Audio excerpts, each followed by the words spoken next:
Today we're going to talk about... Okay, Leroy, what did you do to your hair? But you're talking about my hair today? No, but why did you color your hair? Well, thank you for pointing that out. Well, I mean, I've always been jealous about your full flowing mullet, but... No, that's right. Okay, never mind. Stick to the script. Today we're talking about... Pink slime! Not yet. Sorry, man, just giving your video a hook. Yes, but my hook was about how we inadvertently found a burger that tastes exactly how Wendy's burgers used to taste. You know, back when they were actually good. I thought we were going to talk about pink slime. Well, yes. We can talk about that too. Wendy's burgers have pink slime? No, I don't know. I don't think so. Okay, let's start at the beginning. The Lost Roo, a little gem of a restaurant located not in a town down under, but in the touristy and lovely town of Long Beach. California? No, Washington State actually. I ordered some kind of chicken sandwich, but my wife ordered the aptly named Roo Burger. Made with real baby kangaroo. No, not made with baby kangaroo. Made with real adult kangaroo. I don't think that's what it means. That's just the restaurant name, I hope.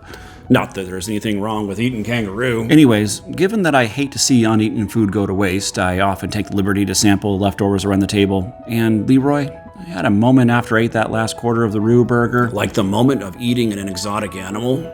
No, like a ratatouille moment. One bite in and I was immediately transported back to my childhood. You ate kangaroos as a child? No, Leroy.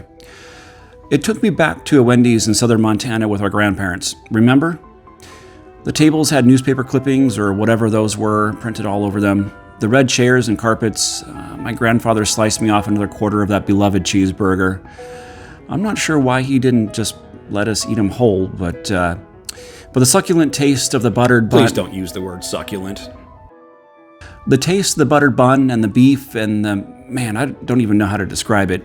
Besides an addictive patty wrapped up in warm, cheesy goodness, I mean, I couldn't get enough of it. Why did this taste so good? And what happened to the food now that makes it taste so... Like the ick. Please don't use the word the ick. But yes, now it tastes so bland and kind of sweet. I mean, even the fries don't have much taste anymore. I mean, what changed? Pink slime! I don't think it's the pink slime, at least not in this case. And that came later as a filler for other restaurants. Just wait a minute on that. So we're actually not wrong. Food did taste better back then. Let's take a trip back in time. Back in the day, fries were made using tallow. Tallow?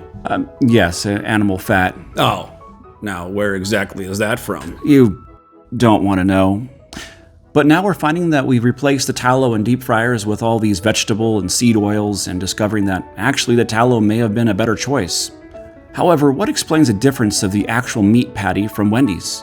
Well, it's actually always been claimed to be 100% beef, according to our research. So what gives? Is it just nostalgia?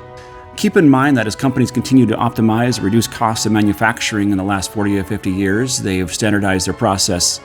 Maybe some burgers in some areas of the country just tasted better. We cannot eliminate the possibility that Wendy's sourced their beef from other vendors who raised their cattle differently from other regions. Different diet, different conditions, different taste. Furthermore, we must remember that the bun makes a huge difference in the taste of these scrumptious patties. Please don't say the word scrumptious. Okay, these tasty meat pucks. Better. Leroy, what is in our food now more than ever? What is the additive that keeps us going back to a particular snack, resulting in us so often overeating? Are we talking about Coca-Cola in the early years? Oh, no, I'm not going there right now. Pink slime? Sugar. Yes, that kind of sugar. It's no secret that bread products contain more sugar than ever before, and this certainly includes hamburger buns. So now we have two possible changes on the Wendy's burger. The meat, which could have been sourced differently, and the buns. And the burger at the Lost Roo just happened to get this very combination just right on that fateful day I obtained that small sample. Their bun was lightly buttered, wasn't too sweet, and the beef just tasted like a quality product. Okay, but can we talk about it yet? Sure, it's time. Pink slime. Geez, I thought you'd be more excited than that. Nah, you have to hit it when it's hot, and now it's not. My enthusiasm's gone. All right. I'm going to have to segue to Taco Bell here because that's the fast food giant that got a lot of the heat on the subject. Oh, I can tell you a story or two right now. No, please, that's okay. I know where this is going. You sure about that? Yes, now... Everything came out all right. Leroy, please. Take a peruse around Reddit with a few certain key terms like Taco Bell, and you're sure to find some quality entertainment. And now that I'm thinking about it, Leroy, you may have been the author of about half of them. But It is true that Taco Bell was purchasing meat that contained LFTB, or lean, finely textured beef, aka pink slime, in their beef. I mean, when you're looking for a way to cut costs and make your products go further, why not mix in just a little something cheaper along the way? Just saving a few cents per taco can go a long, long way for corporate profitability. To be fair, they weren't the only restaurants purchasing meat with LFTB. Restaurants like McDonald's and Burger King, and probably others, were purchasing meat products with this pink slime as well. Even brands like Kroger or Super Value and even the USDA school lunch program use the same mysterious pink substance. yeah, that figures. The all mystery meat served by our faithful lunch lady, Bernice. Yeah, this was a pretty popular option. It reduces cost, reduces waste of the animal, and increases the underlying dollar. To this day, there are still allegations that school lunches contain a form or parts of LFTB. Yeah, but I don't willingly eat at some of those places anymore. As you shouldn't. Do you now see the problem with fast food in general? They'll get you with some of these tricks, and sometimes it's a mystery what goes down the hatch. I do want to note that I absolutely used to love Taco Bell, and for the most part, it tastes the same as I remember from when I was younger. I'll still eat some of their food items, but I actively avoid the meat. My only problem is that now as an adult, I cannot seem to digest some of their food like I used to. And it's not because of the pink slime, that's the thing of the past.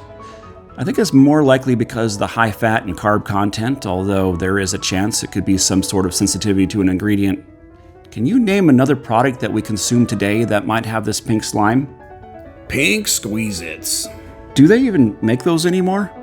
No, it's a product that we willingly consume, knowing it's bad for us, but it's such a good staple, especially for the backyard barbecues and camping. Koala bears. No, we're not talking about Australia anymore. What I'm referring to is hot dogs. That's right, hot dogs. They've always been questionable, which you may have heard your grandfather say, something like, well, but why do they actually tend to taste better today? Well, some of them contain sugar, perhaps in the form of corn syrup, like many other items found in the grocery store. However, if you really want an episode on what other mysteries still reside in these, please just comment below and we'll revisit another time. So in order to keep this video at a reasonable length, we'll stop here. You can see that ingredients like manufacturing processes have changed over the years. Some changes were good, some not so much. But Leroy and I want to know from you, what fast food used to taste dramatically different as a child? What do you miss? Leave it in the comments below. Meanwhile, if you want to taste what Wendy's used to taste like, head on over to the Lost Roo. I will be returning there later this year, and my hopes are that the burgers taste the same as they did that fateful moment 2 years ago. While you're there, try the kangaroo. They don't have kangaroo. Well, they should. Can you imagine how expensive that would be to ship? Just have to hop on a jet and go down under myself. That didn't sound right.